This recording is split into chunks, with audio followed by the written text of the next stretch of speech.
اس کائنات کی سب سے ایلیٹ چیز ایمان ہے، جس کے اوپر ہمیشہ کی کامیابیوں اور ناکامیوں کا فیصلہ ہونے والا ہے۔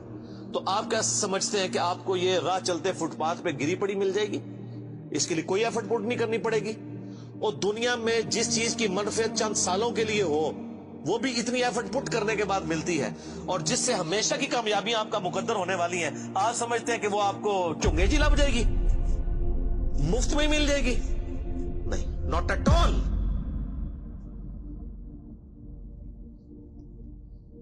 میری وائف نے جب پہلی دفعہ قرآن پڑھا نا شادی کے بعد، میں نے اس کو ایک قرآن کلاس ہوتی تھی رمضان شریف میں، تو میں نے کہا میں بچے وغیرہ میں دیکھوں گا، تم نہ صرف ایک دفعہ قرآن پڑھ لو تاکہ تمہیں پتہ چلے قرآن میں لکھا کیا ہوا ہے۔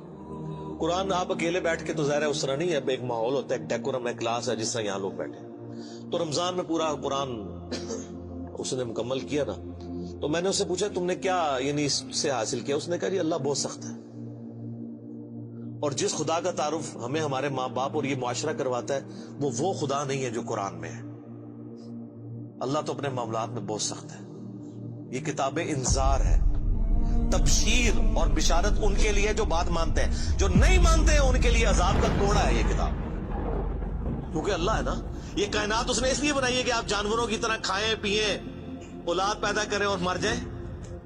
انسان کو اس نے اپنے لیے پیدا کیا ہے، پوری کائنات انسان کے لیے اور انسان کو اپنے لیے۔ وما خلقت الجن والانس الا لیعبدون۔ اچھا یہ جو بات ہے نا ختم اللہ علی قلوبہم وعلی سمعہم وعلی ابصارہم، مور لگا دی ان کے دلوں پر، کانوں پر، آنکھوں پر، پردہ ڈال دیا، اب عذاب ہی ان کو آئے گا۔ یہ آپ نے اگر بات سمجھنی ہے نا تو آپ پارہ نمبر 7 کے آخری صفحے پہ آ جائیں۔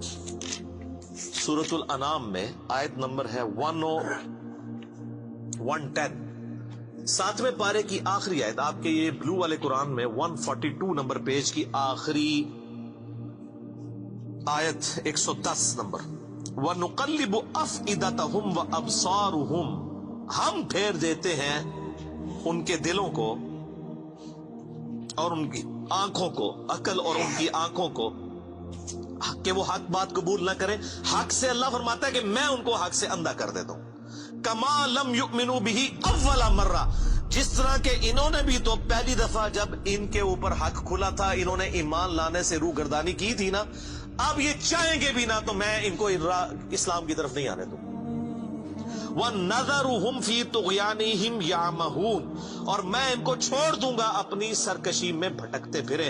وَلَوْ أَنَّنَا نَزَّلْنَا إِلَيْهِمُ الْمَلَائِكَةَ، اور اب اگر فرشتے بھی ان کے سامنے نازل ہوں، وَكَلَّمَهُمُ الْمَوْتَى، اور مردے قبروں سے نکل کے ان کے ساتھ بات کرنا شروع کر دیں، وَحَشَرْنَا عَلَيْهِمْ كُلَّ شَيْءٍ قُبُولًا، اور ہر چیز جن کا ان سے وعدہ کیا تھا ان کی آنکھوں کے سامنے آ جائے، قیامت بھی، عذاب بھی، سب کچھ بھی، مَا كَانُوا لِيُؤْمِنُوا، پھر بھی ایمان نہیں لے کے۔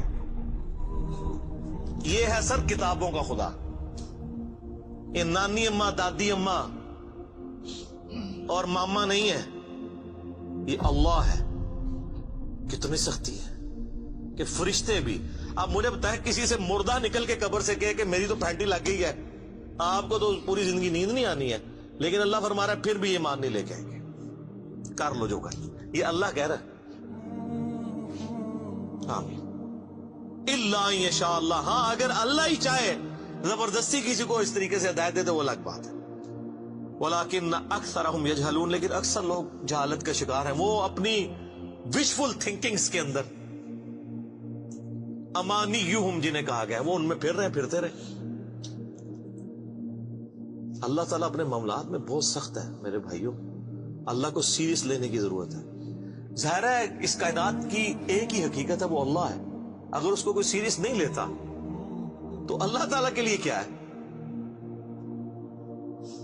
وہ تو اپنے نبی سے 3 دفعہ قرآن میں کہلوا رہا ہے، قل انی اخاف ان عصیت ربی عذاب یوم عظیم، اے نبی تم فرما دو کہ بالفرض اگر میں بھی اپنے رب کی نافرمانی کروں تو مجھے خود اس بات کا ڈر لگا ہے کہ بڑے دن کا عذاب مجھے بھی آ پکڑے گا۔ جی سورۃ الانعام، سورہ یونس، سورہ الزمر، 3 سورتوں میں یہ ایک آیت 3 دفعہ آئی ہے۔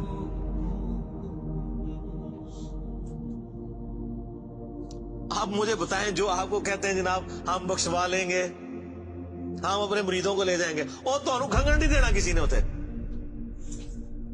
تو یہ اس لیے کہ نہ انہوں نے خود قرآن پڑھا ہوا ہے اور نہ آپ کو پڑھنے دیں گے, ورنہ آپ کا دماغ کھل جائے. سر موت آپ کسی کو یاد کروائیں نا, بڑے بڑوں پہ روب طاری ہوتی. ہمارے ایک جاننے والے دوست تھے, تو دعوت و تبلیغ کے کام میں یعنی جڑے ہوئے تھے, تو ان کو کچھ ایجنسیز کے لوگوں نے نا اٹھایا, وہ خام خواہ ایک شک کی بنیاد پر انٹرویو کرنا شروع کیا. تو انہوں نے کہا یہ آپ دین کا کام کیوں کرتے ہیں, کیا ضرورت ہے؟ تو اب آپ کسی ایسے بندے سے یہ بات پوچھ رہے ہو جس کو یہ پتا ہو کہ میں نے مر کے اپنے رب کے حضور پیش ہونا ہے اور میرے نفع نقصان کا مالک اللہ ہے. تو وہ 2-3 برگیڈیئر تھے اور کچھ کرنل تھے, وہ جو انٹرویو کر رہے تھے. تو اس نے کہا سر مرنا ہے, آپ نے بھی مرنا ہے, میں نے بھی مرنا ہے, میں نے اللہ کو منہ دکھانا ہے, تو میں تیاری کر رہا ہوں, مرنا نہیں ہے. وہ کہتے سب کے چہرے فاق ہو. اصل میں ان لوگوں نے کبھی سوچا نہیں ہوتا کہ ہم نے مرنا ہے. جب ایک دفعہ کوئی یاد کروا دے نا, سر چھٹی کا دودھ یاد آ جاتا ہے. اس لیے موت کا راگ لاپنے کی ضرورت ہے. چوراہوں پہ کھڑے ہو کے, چھتوں پہ چڑھ کے ایک ہی بات کرنے کی ضرورت ہے کہ مرنا ہے. جب مرنا ہے تو سر پھر آپ اپنی مرضی کی زندگی نہیں گزار سکتے, پھر خدا کی مرضی کی زندگی گزاریں گے. اگر مرنے کی تلوار ہٹ جائے تو جو مرضی کریں. میں اکثر کہتا ہوں, میرا ایک یوٹیوب پہ کلپ بھی ہے, خدا انسان کی ضرورت کیوں ہے. تو میں نے اس میں بتایا تھا کہ انسان کی ضرورت اللہ اس لیے ہے کہ ہمیں موت آ جاتی. اگر موت نہ آئے, اگر کوئی بیماری اور پریشانی نہ آئے, تو خدا میری ضرورت ہی نہیں ہے. آپ ایک لمحے کے لیے امیجن کریں کہ آپ مریں بھی کوئی نہ اور آپ کو پریشانی بھی کوئی نہ آئے, تو سر یہاں ہم کیوں 100-150 لوگ بیٹھے ہوئے, کرو کر ہی جاؤ. پریشانی بھی کوئی نہیں, موت بھی کوئی نہیں, جو مرضی کرو. تو خدا آپ کی ضرورت ہی نہیں ہے, پھر کس نے نماز پڑھنی ہے؟ اگر کوئی شخص اس کو موت نہ آئے اور پریشانی کوئی نہ آئے, تو سر خدا کیسے میری ضرورت ہے؟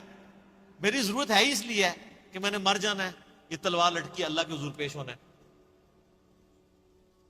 اور پریشانی ہر وقت کسی وقت بھی گیچی مروڑ سکتا ہے, بیماری آ سکتی, بڑھاپا آ سکتا ہے. اور سر یہ خواہش آپ کی جنت میں اللہ پوری کرے گا.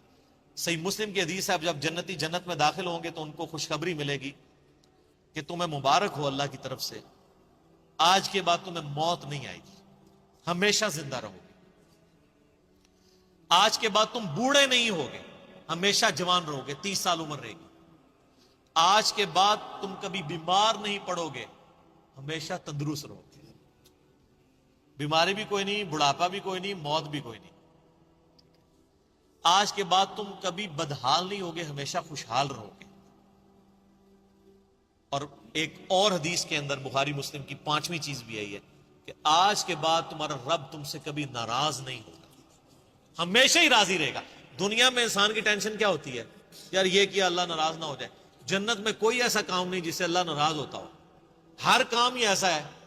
دنیا میں سونا حرام, آخرت میں حلال. دنیا میں 4 سے زیادہ بیویاں کرنا حرام, آخرت میں بے شمار. دنیا میں ریشم حرام, آخرت میں حلال. دنیا میں نماز فرض, آخرت میں کوئی نہیں. دنیا میں پخانے کی کمزوری, بخاری مسلم حدیث ہے, آخرت میں انسان کھائے گا ایک خوشبودار ڈکار آئے گی, ڈکار بھی خوشبودار, سب کچھ ہضم, کوئی پخانا نہیں.